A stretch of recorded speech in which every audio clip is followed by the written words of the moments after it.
The ship was set to leave the port of Vidin at 8:45. On this misty day, it would take a lot longer to get to Silistra. They had to leave in a bit. Dimo lit a cigarette and looked at his shoes and jeans that were black from shoveling coal. He wasn't a rich man and had no wish to be. Shoveling coal was all there was to do. Oddly satisfying, though. There was nothing much to life for Dimo. He was a quiet man, and that's what he enjoyed. "Quit standing there, you useless wimp," he heard from the other side of the ship. It was his father, whom he had crossed the Danube with for years on end. Ever from being a small boy, Dimo didn't care much for making friends, and instead loved to come with his father. All along the river they delivered trades. Even through the Second Balkan War, which had only just passed. It was a hectic period, traumatic at times, but Dimo and his father had come to terms with it after some years. During the Siege of Vidin by the Serbians in 1913, Dimo and his father listened to the offshore radio, just to be updated on the latest news from their hometown. The father and his son had been through a lot together. Dimo's father, called Jane, yelled once more to command his son back down to the engine room. As soon as Dimo got into the room, sweat was dripping down his face. Not a job for the faint of heart, he thought. He started shoveling, and then some more. It would be just about 10 more minutes until he'd be replaced by the next guy. The heat was just unbearable. Dimo had prepared a pot of tea, which was boiling at this point. He took it off the steaming engine, and his replacement entered. He'd be suffering for the next 15 minutes. What a workout. Dimo left the engine room and wiped the sweat off his face. He got to the bridge, where his father was steering the ship. They were moving in the direction of Lom. Dimo poured Janne some tea. It was piping hot. He put down the pot and they both enjoyed the view together. "Have you seen these damned rats on board, son?" "I have, father. I got bit in the toe by one just last week. I screamed like a little girl. It hurt so much. I was undressing in the shower room, picked up my towel from the floor, and there it was. I had no time to even jump. It bit me right in the big toe. The little fucker. You have my permission to take them all down. I don't want these disease spreaders on board of my ship." "I'll take care of it, father," said Dimo. It was time to get back down to the engine room. Dimo took the pot of tea, entered the room and replaced his body again. He put the pot back in the engine, put a cloth in front of his mouth and face, and started shoveling. He had developed a muscular body because of all the hard work. When he was on land, the ladies really did notice him. His broad shoulders and strong back, they could just arc in all directions. He could lift up anyone after years of doing the same work. It was just his lungs that were suffering because of all the coal dust in this little room. Dimo was coughing loudly nearly all day. At night he'd wake up short of breath. It was all that kept the ladies from spending the night with him. "Drink some juice or tea already, or just quit the smoking if you can't handle it," is what they would say. Dimo thought his lung problems came from working with coal, but there was no way to stop anyhow. "Well, get out, you spoiled broad," he'd scream at any woman even mentioning his persistent cough. He felt kind of proud of it, just like of the anchor tattooed on his arm. He had never crossed a sea or an ocean, but still felt like a man destined to live on the water. It was just his lungs that hurt him, and his big toe because of the monstrous little rat.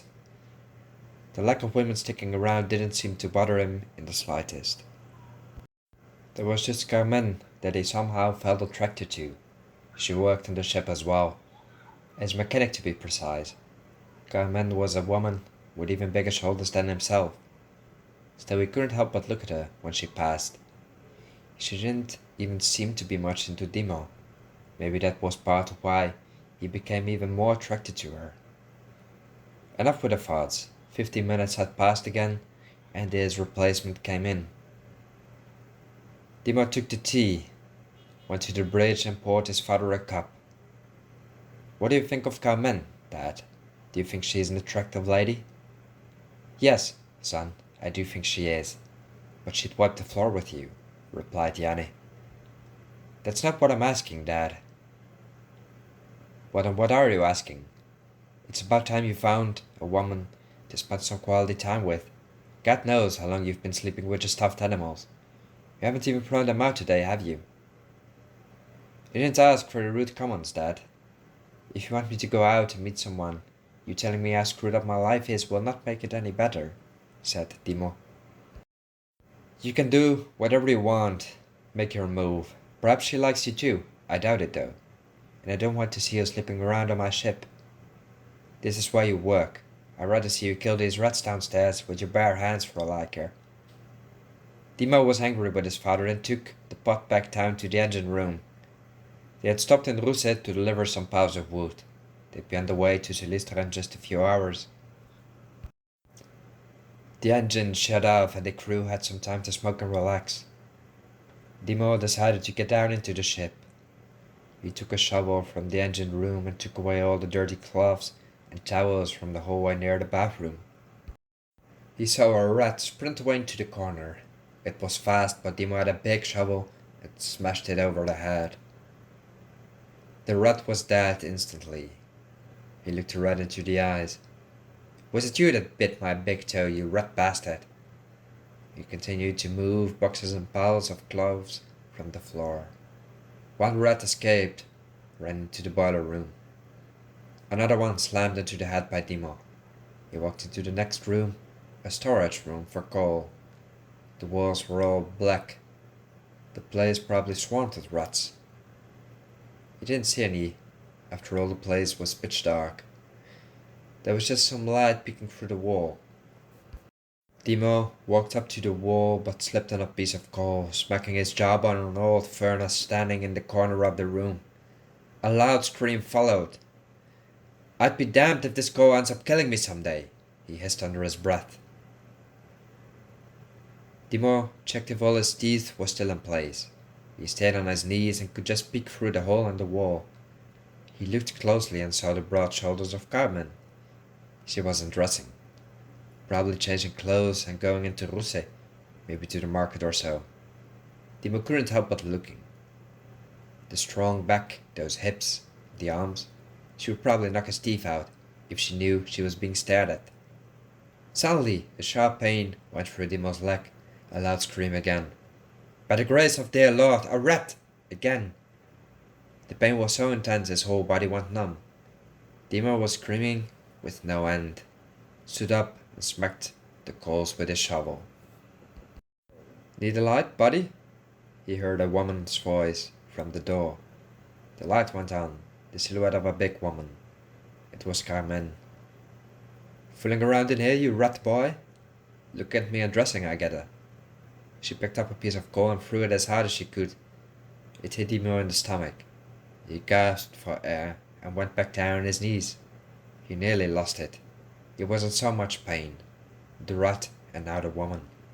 She got close, picked him up by the shoulders, and he stood back upright. She kissed him right on the mouth. Dimo kissed her back. They embraced each other tightly. Dimo looked behind Carmen's shoulder and saw the rat, far behind a bag of coal. He didn't think much of it now. The bite didn't hurt anymore.